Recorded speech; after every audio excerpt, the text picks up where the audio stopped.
Good evening and a very warm welcome to everyone here to this panel discussion which is themed on contemporary Indian art, global perspectives and local roots.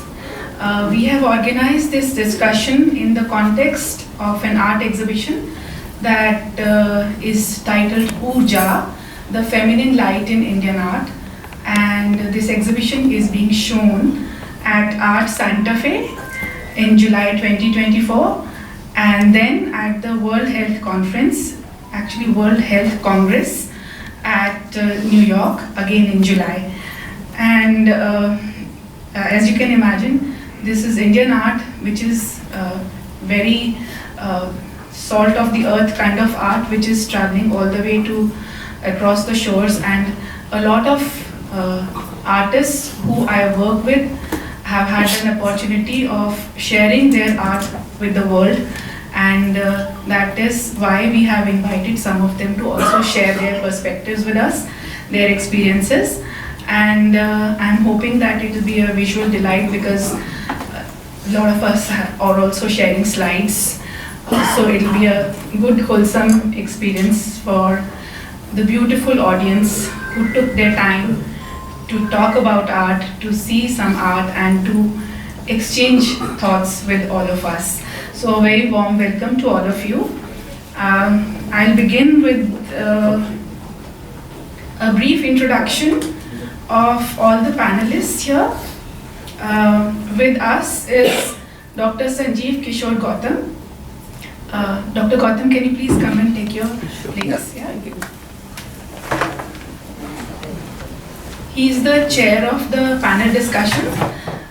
Dr. Sanjeev Kishore Gautam's multifaceted expertise as a scholar, academician, and artist shines through his illustrious career.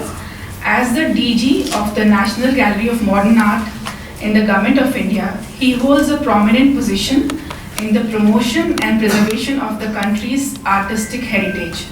Dr. Gautam's influence extends beyond his personal artistic endeavors.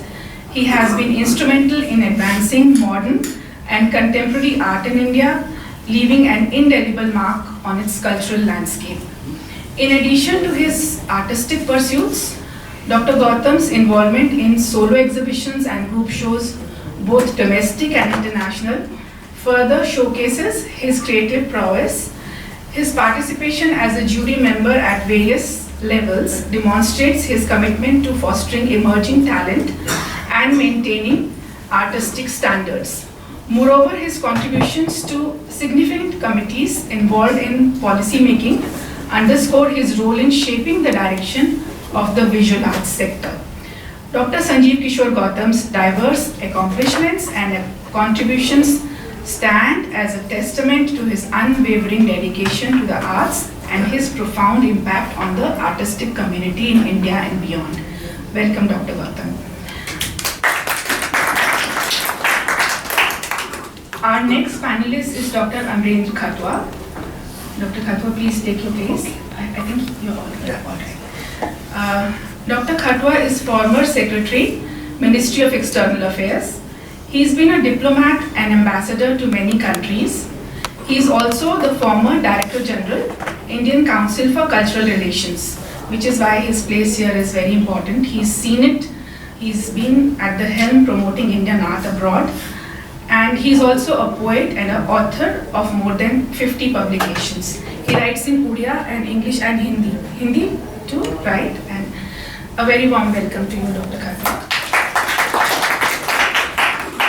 Our next panelist is Arpana Kaur. Arpana exhibited since 1974 in Delhi, Mumbai, Calcutta, Bangalore, Chennai, London, Glasgow, Berlin, Amsterdam, Singapore, Munich, New York, in Stockholm and Copenhagen National Museum, Osaka Print Triennale, and Delhi Print Triennale. Her work is in museums of modern art in Delhi, Mumbai, Chandigarh, Dusseldorf, Singapore, Bradford, Stockholm, Hiroshima, Peabody Essex, Boston, MoCA, LA, Brooklyn, Asian Art Museum, San Francisco, Bharat Bhavan, Bhopal, Philadelphia Museum of Art, Swaraj Archive Noida, and Victoria and Albert Museum of London. She has a gold medal for painting in the 6th International Triennale, 1986, IFAX Award, Lifetime Achievement Awards in Punjab and Bihar, and by Jayaprakash Narayan Foundation and Punjab Gaurav Samman. She was commissioned by Hiroshima Museum of Modern Art for its 50th anniversary in 1995. She was quite a youngster at that time, right? Since 1981, she did large non-commercial murals in Delhi, Bangalore, Hamburg, and Kathmandu in public spaces. 40 years retrospective in National Gallery of Modern Art, Bangalore 2016 with Swaraj Archives, and received Lalit Kala Academy Grant, Eminent Artist title, and filmed by BBC, Stockholm TV, and many Indian TV channels. Arpana received doctorate from Guru Nanak Dev University, Amritsar, 2021. Wow.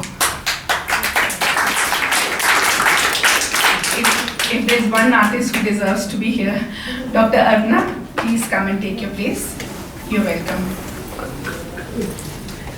Our next panelist is myself. I'll speak about myself in third person. I'll speak in first person. I am co-founder, director at Indian Art Circle, India's premier online comprehensive presentation of Indian arts on the web. I'm an awarded art curator, consultant, author, and cultural diplomatist. I was fellow Ministry of Culture for studying Kalamedutu, an art form of Kerala, and invited speaker and expert committee member at several prestigious assignments, including jury for Republic Day Parade of India. My curated exhibitions have been shown at the Jerusalem Biennale, Festival of India in Thailand, and Festival of India in Kyrgyzstan, and severally in the capital, New Delhi. Right now, I'm curating Urja, the exhibition which I mentioned at the outset, which is slated for the famous Art Santa Fe and the World Health Congress, and the context for the present panel discussion.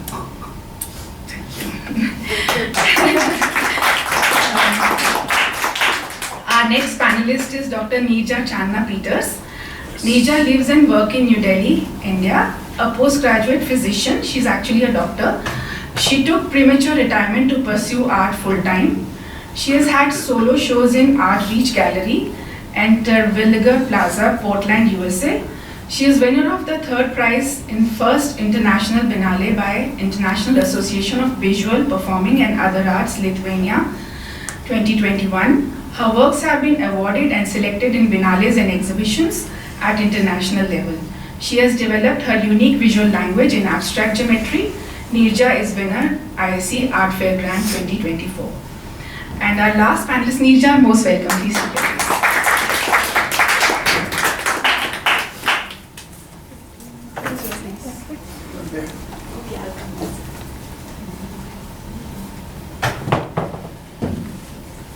And finally, on our panel is Renuka Sondi Gulati. She is also a winner of the Art Fair Grant which we had instituted for participation in international art fairs. Renuka is still trying to beat the traffic from Gurgaon. Renuka is a versatile Indian artist who likes to explore in different mediums and is known for her distinctive style with contemporary interpretations. She specializes in intricate details in her paintings and the female form in sculptures as a subject of intensive intuitive study.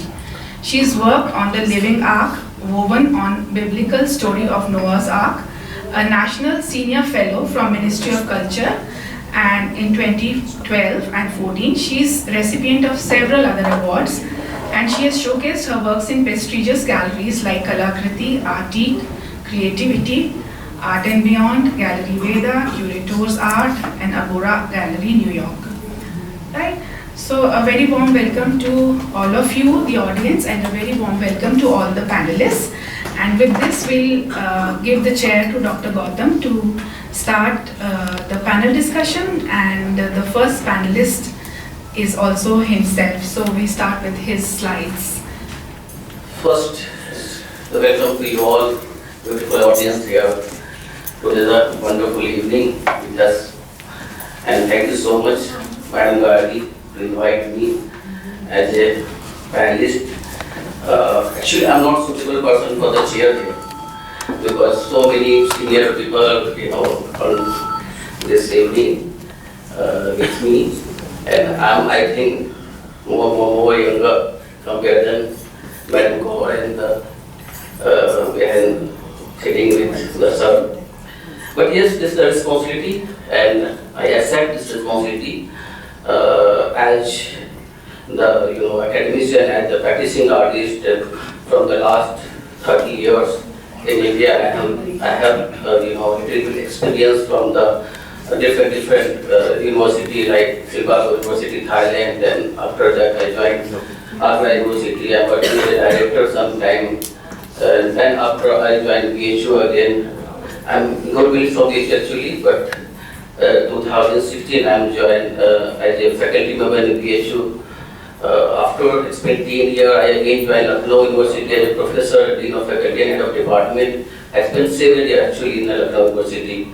Then after I come in Delhi, now I have a capacity over the DG of the NGMA. I know this is a big responsibility in my young soldier, and I'm very much happy with you all. There's so many good people time to time coming in the NGMA surrounding all over country. They advise me a lot. I have so many ideas about the contemporary Indian art to showcasing in a worldwide scenario. We have very good relation with so many country ambassadors very earlier when I'm working with the Thailand or BHU. So this is the time. I'm very much happy here to you all. The subject is so beautifully, it's so related to my the heart. Not only contemporary about the roots of the art from our country. So my topic is something कुछ leak से हटके है, but it's very much important for the contemporary art. मैं तो चाहता था कि madam और को मैं पहले इनवाइट करूं क्योंकि थोड़ा सा उनके काम को देख के मुझे ताकत मिलता है. But anyway, so I have very few slides और मैं सीधे बात करना चाहूँगा. Okay. As we know, Indian art they truly reflect their deep relations between idea and life, nature, observation, and the inner substance. Art is in India cannot be seen separately from the religion and the social life, the Hinduism, Buddhism, and the Jainism. Also there the ideology and the religion with the help of their art and each other. मैं सीधे अपने topic से आपको जोड़ना चाहता हूँ. मेरा जो एक्सपीरियंस है पिछले 20-25 सालों में जो मैंने देखा है समकालीन भारतीय समकालीन कला को, और मैं कह सकता हूँ कि एज एकेडमिशियन जब भी मैंने डिफरेंट यूनिवर्सिटी में जब मैं स्टूडेंट के साथ एसोसिएट होते रहा हूँ, कभी पढ़ने के लिए कभी पढ़ाने के लिए, मैंने हमेशा ये फील किया है कि हमारे जो भारतीय परंपरा है, जो लोक कला है, जो ट्राइब आर्ट है, जो ट्रेडिशनल आर्ट है, उसका सरोकार कंटेम्पररी आर्टिस्ट बनने के पहले जो उनका मूल होता है, जब when the students are study in their college or university, उनका कोई भी सरोकार नहीं होता है उससे. और when they pass out from the university, जब फील्ड में आते हैं जो कंटेम्पररी आर्टिस्ट या फील्ड में जब काम करने के लिए वो उत्साह लेके आते हैं, और फिर उनको फील होता है कि एक अलग तरह का वातावरण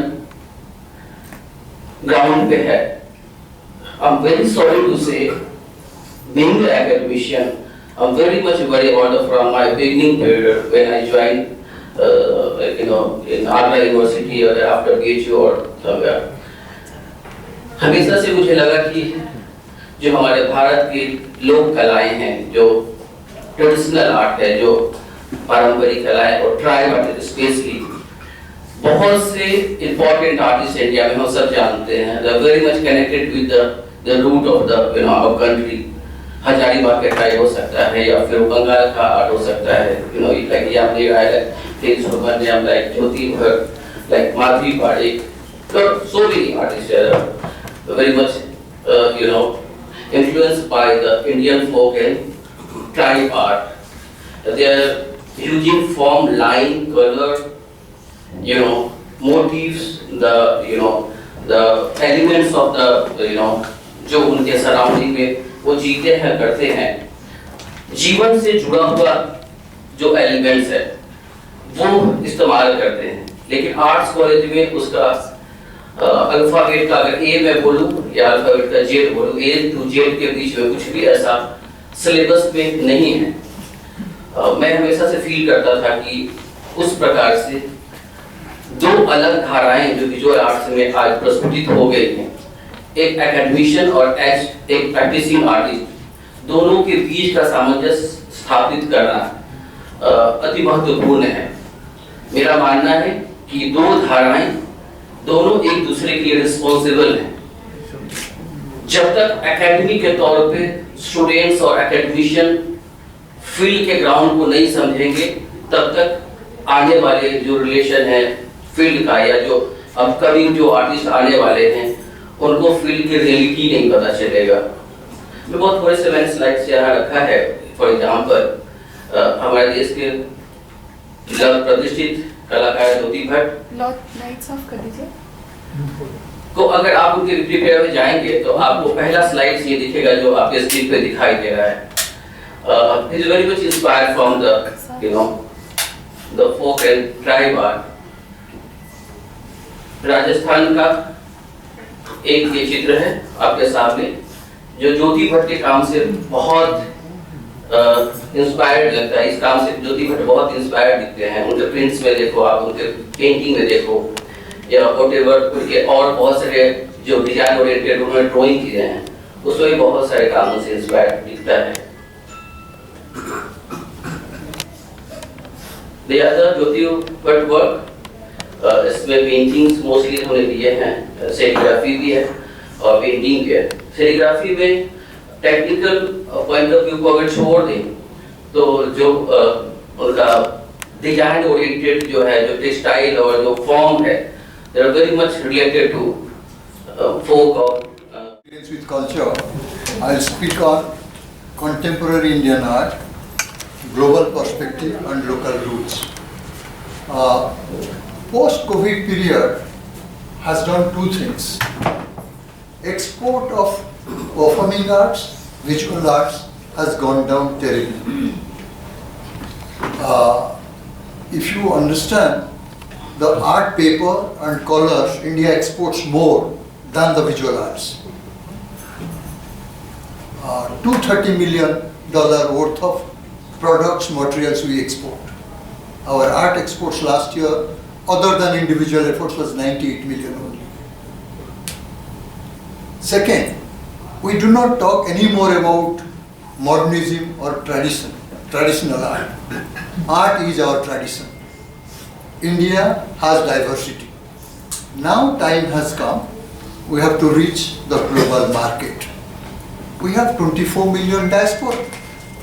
Say for example, when we are talking about USA, Canada, UK, each place we are going to find almost 2 million Indian diaspora. How come our visual arts are not being sold there? How come our galleries, who are so competitive locally, are not reaching out to them? I had told Indian Gargi, that your friend, I told her, in July every year, in USA, coast to coast, there are about 17 Indian regional associations. They have their annual organizations. They invite performing artists. I said, why not take the opportunity to take some of the visual artists there and arrange a get together?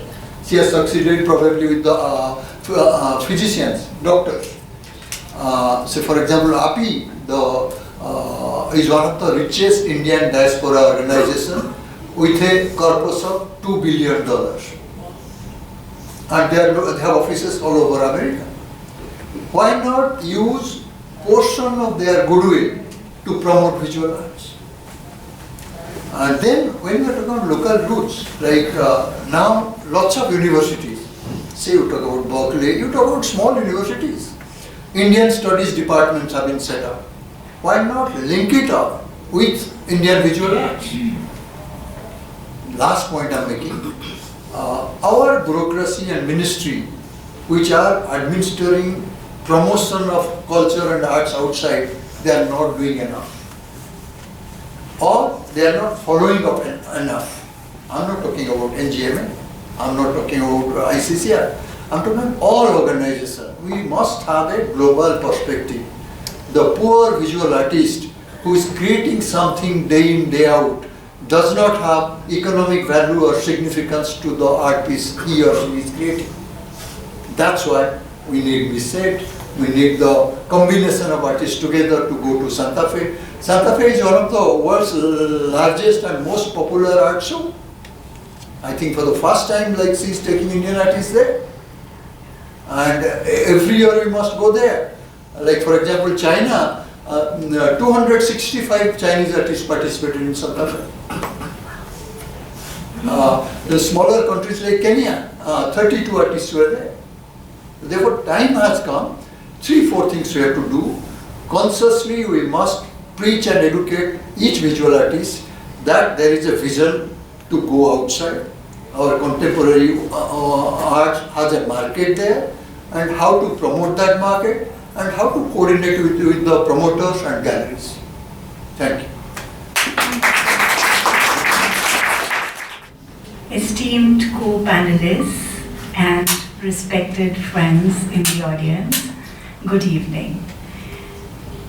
First of all, I would like to begin by thanking Indian Arts Circle for this opportunity to speak here, as well as the opportunity to receive the beautiful Art Fair grant. Thank you very much for that, Arts India Atelier and India Arts Circle. Our co-panelists have beautifully described the global art scene, as well as our roots. Arpana ma'am's works are completely, deeply rooted and come from our folk and are inspired by the traditional arts of India, as well as Dr. Gautam's works too. And as far as Dr. Amrendra said about global things that we have not been able to reach, the Indian artist has not been able to reach, I would like to quote a few things. As Ms. Gargi mentioned, I'm a doctor, so I didn't go to an art school. And before I went into art, I was into deep contemplation for about over a decade and a half. I was bedridden for 7 months, and it was creativity that helped me heal, and deep contemplation, and I would sit in my garden, inspired by the sunrises and the birds, and meditate, write poetry, and I used to do gardening, and I was really intrigued by the aesthetics of the garden, and gradually, and also the physical act of nurturing a plant, bringing something into creation, seeing it grow. So that was the background with which I started, and in 2010 I started dabbling in art. And it was a journey. Of course, I tried out everything, all genre, to acquire the skill, until I found my language in geometry. I was a maths nerd as a child, and I had to leave maths because I wanted to be a doctor. And so I practiced with the Central Government Health Services for 23 years, after which I took premature retirement to pursue art seriously, and the math is now coming back in the art. So,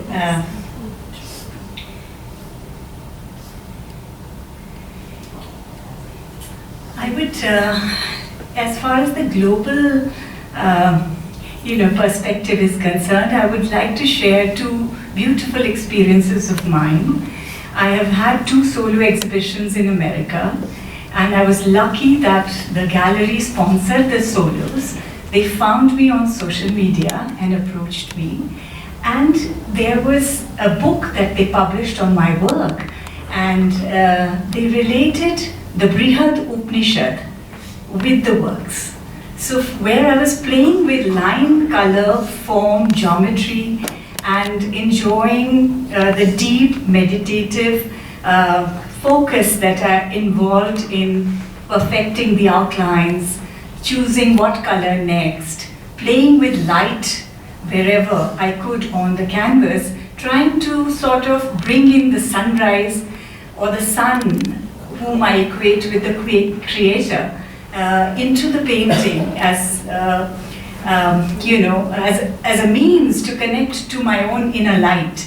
I was surprised that somebody, an American art historian, could relate the work to excerpts from the Brihad Upanishad, which was very, very encouraging. And they published a book which was called Samadhi, The Journey Within. This painting in the center is the painting which is called Samadhi. And art, to me, as I mentioned, became my tool for healing.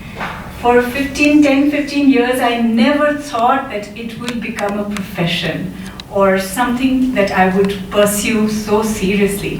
It was my way of prayer. So, that's why I was really very, very happy and encouraged when that book was published. So 27 of my works, one on every page, along with excerpts from the Brihad Upanishad and an essay by the American art historian Dr. Hertz. This first painting on the left is called Peace Within. This was the painting that I was doing when the 2020 lockdown happened. And oh yes, I had to tell you about the second instance, which is I'm part of a collective of artists across the world who work with abstract geometry, and we had our show in Paris last year. And what feedback I received from them on my drawings, I would like to share the drawings that, the kind of drawings that were part of the show. And what feedback I got from European artists was that, it is very, very Indian, and it is very, very spiritual. So it was again most encouraging for me, because when I was playing with light, color, line, I started experimenting with other media, which was pen and charcoal, and so I played with the density of lines, their angles, and to create the effect of radiation of light. And it was truly a journey within, and so this series is called A Journey Within. I was inspired by the sunrise, and I'm still, those of my friends who know me, that I post so many pictures of the sunrise every morning. But I would save only those pictures where I had silhouettes of birds in that landscape of sunrise. So I wanted to bring those silhouettes of birds flying in my paintings, and so I brought in calligraphy. This calligraphy, again, is very, very abstract and symbolic. It is made of only geometric shapes, and it does not have a meaning. It is just similar to the geometric symbols that evoke a kind of seeking or curiosity in me as well as in the viewer. And I like to use it as a tool for composing my work.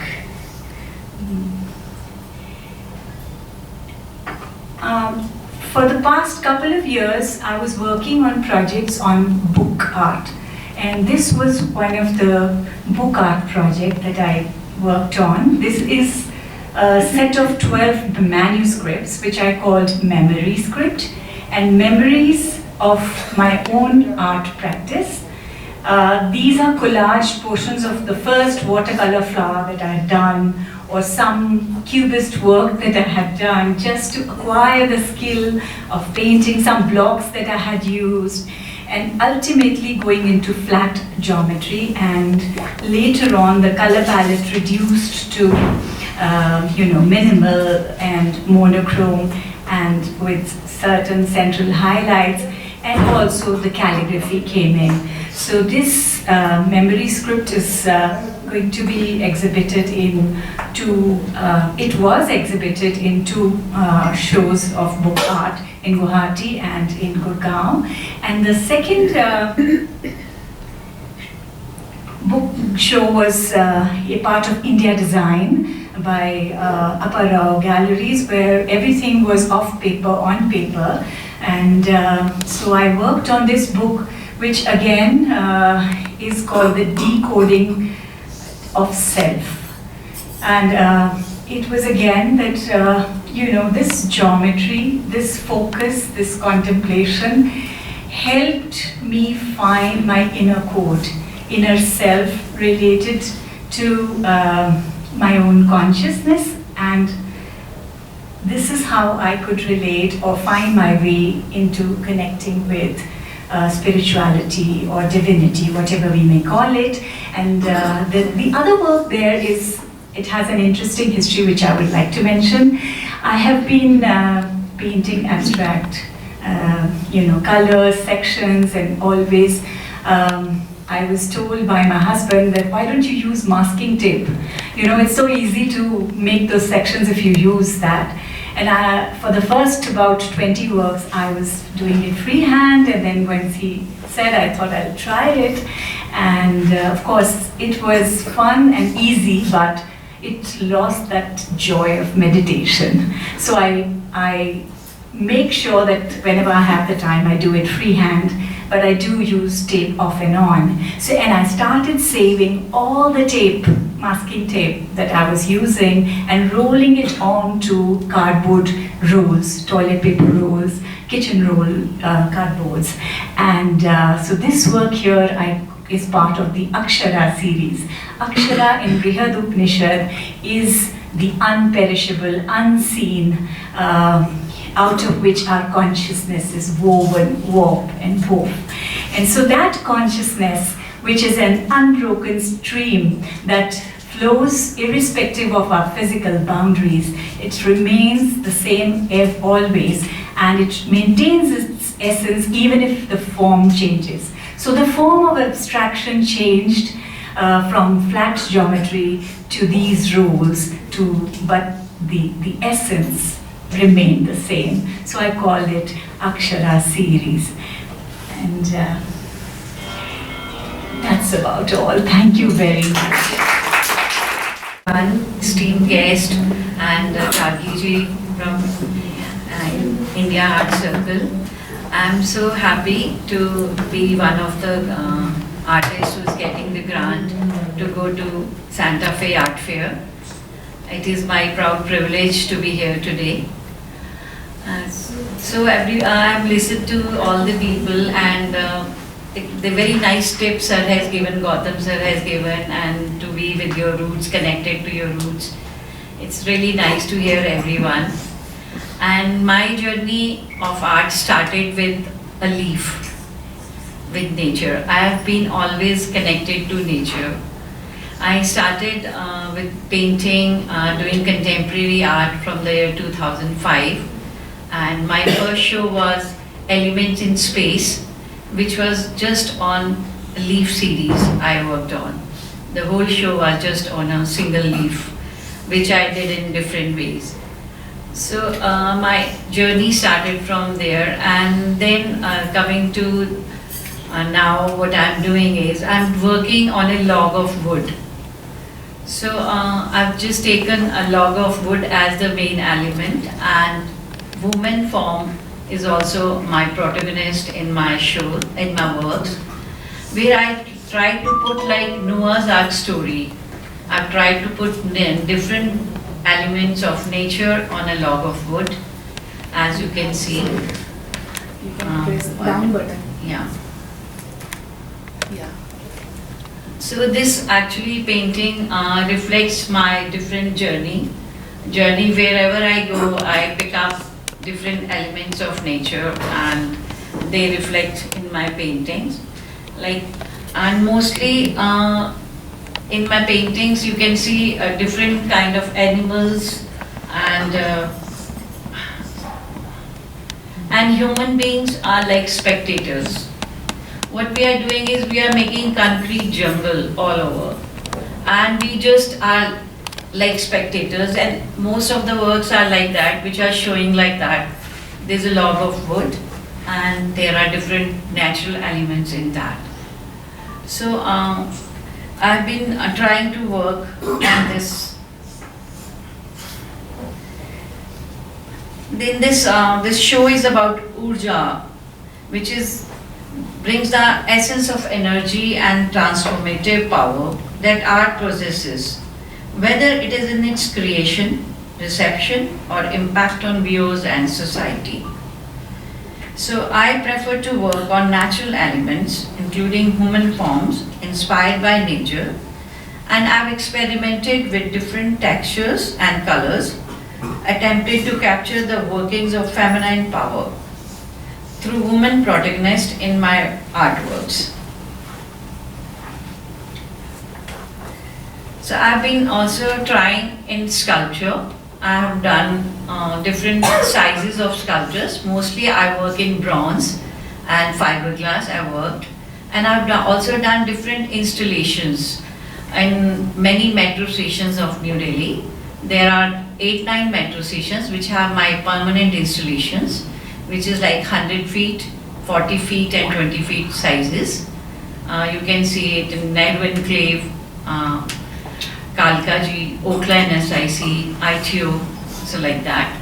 They are metal installations which I have worked with laser cutting, and there are different layers, and my work is like figurative, of course, as I do figurative contemporary.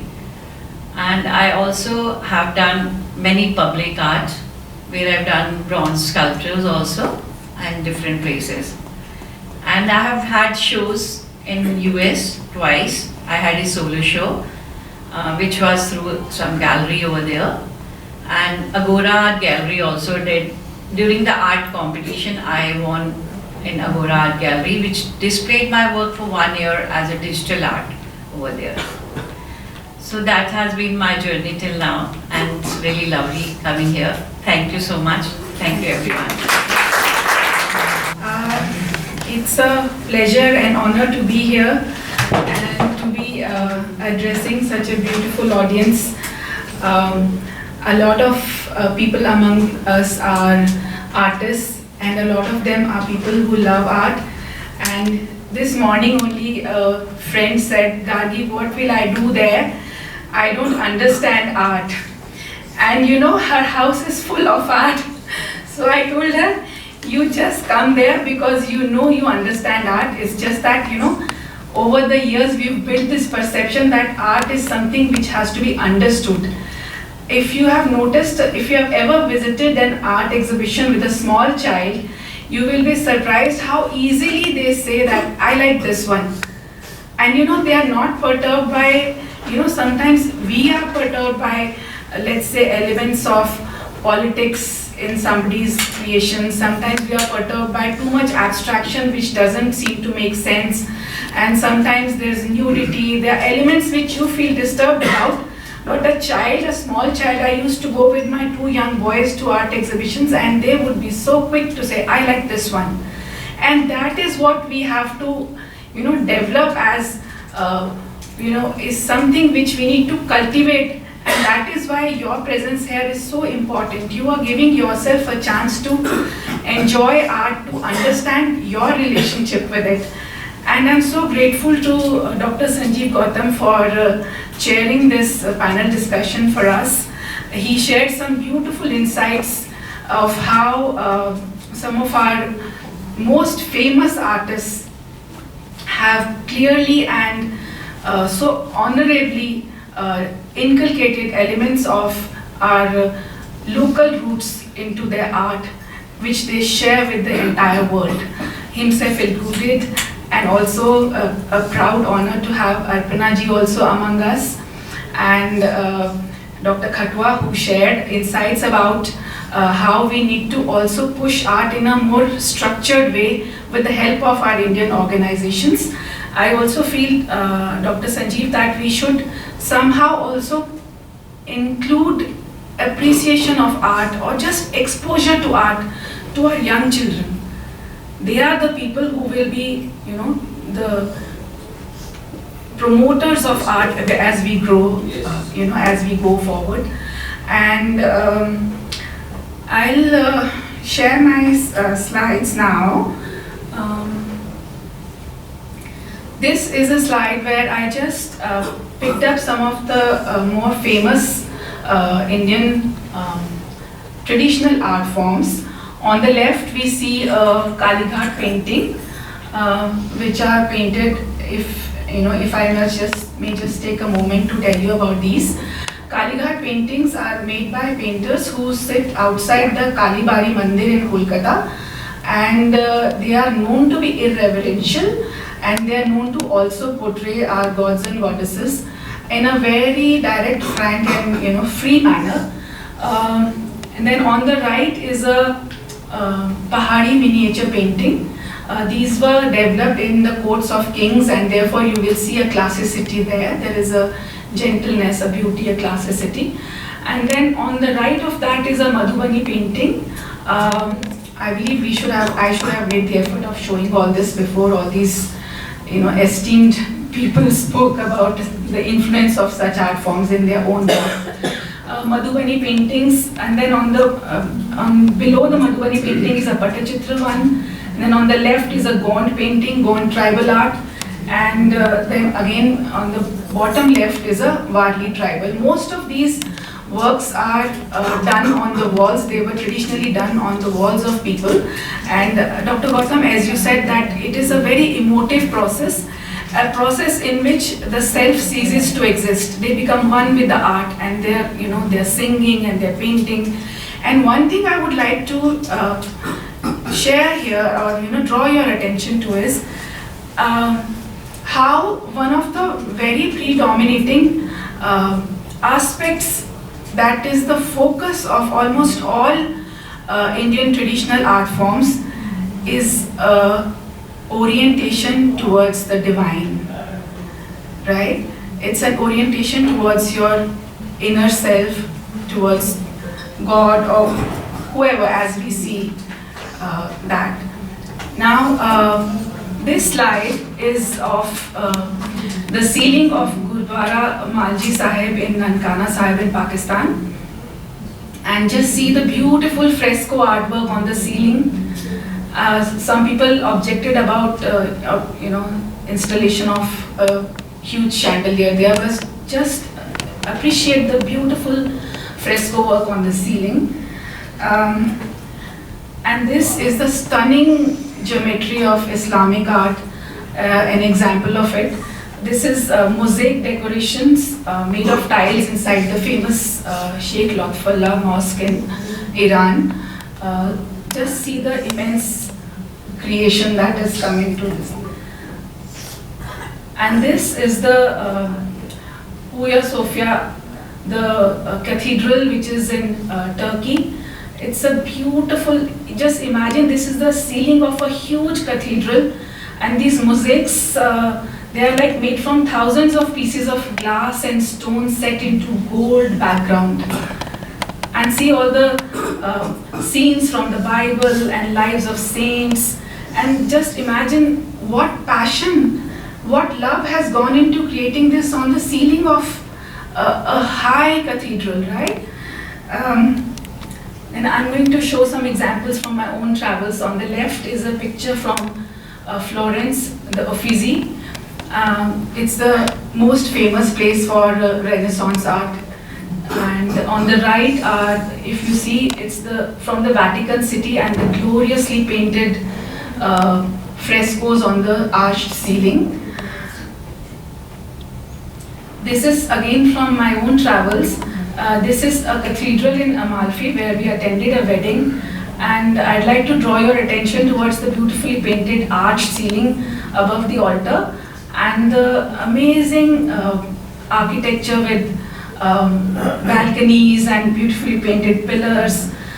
Now, this is the famous Meenakshi temple of Madurai.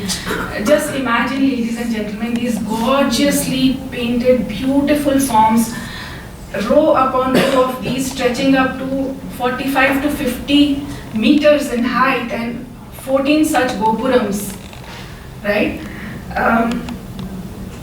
Then this is again a picture from my own experience. I did a fellowship for the Ministry of Culture. This is an art form of Kerala. It's called Kalamevathu. Just try imagining pictures made from natural things, stretching to scores of feet on the ground. And more than 20-30 feet, and they are made so painstakingly, and at the end of the day they are wiped off with a lot of ceremony. And this is the Dilwara temple in Rajasthan.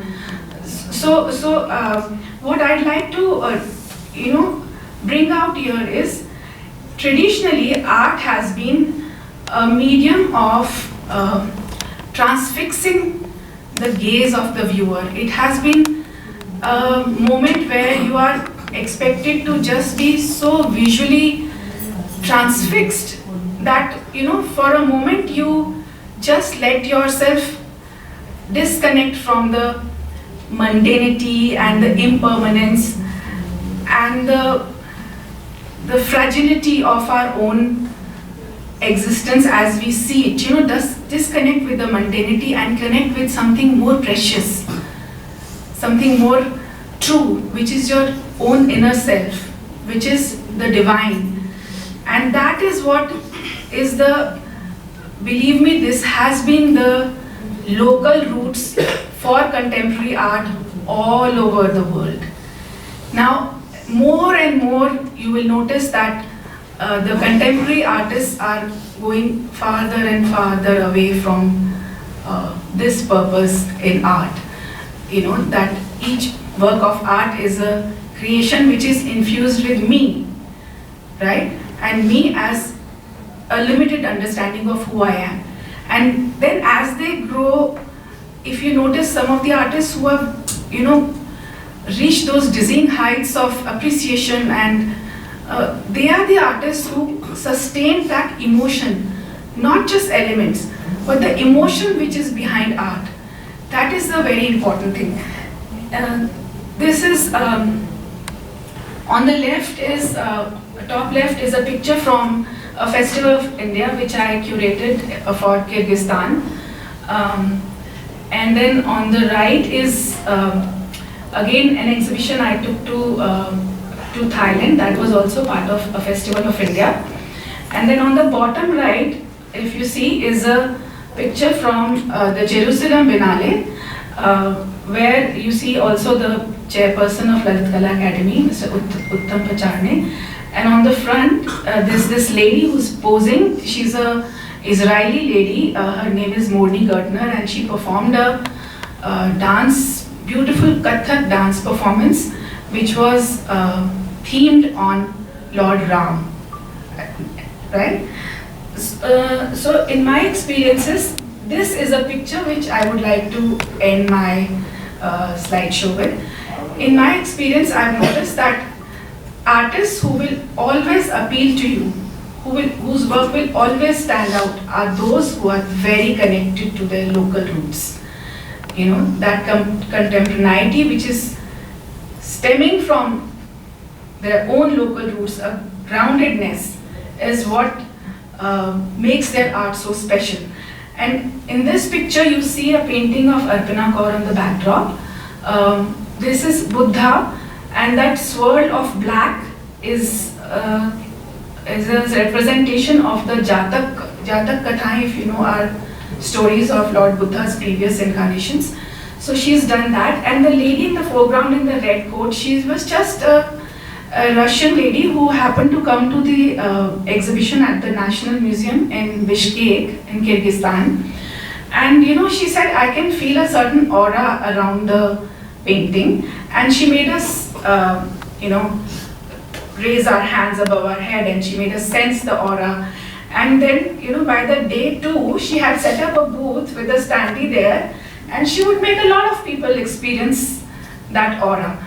So this, ladies and gentlemen, in my opinion, is the special thing which stands out, which makes you tell from a distance, this is Indian art. And Indian art, it benefits from not just the input of our rich heritage of beautiful lyrical lines, or our, the heritage of elements of all the traditional and folk and tribal paintings which we include in our this thing. It is basically a connectedness to your true self or the divine, or however you may want to say it, that makes it so special, that makes it so valuable, and that makes it Indian art something which is global perspectives with local roots. So it's my proud honor to be bringing this exhibition called Urja, to be taking it on my own steam. A lot of work has gone into it. I've been working like crazy, and I'm honored that I'm taking this sample of Indian art to new audiences. And as Dr. Khatwa said, this is probably the first time Indians are showing at Art Santa Fe. That's a prestigious art fair. So a very, very heartfelt thank you to all of you for sending your wishes and for being a part of our journey today as we shared our experiences. All the esteemed panelists who took time to share their beautiful journey with us. It's such an honor, Dr. Gautam. Such an honor, Aruna ji. Thank you so much.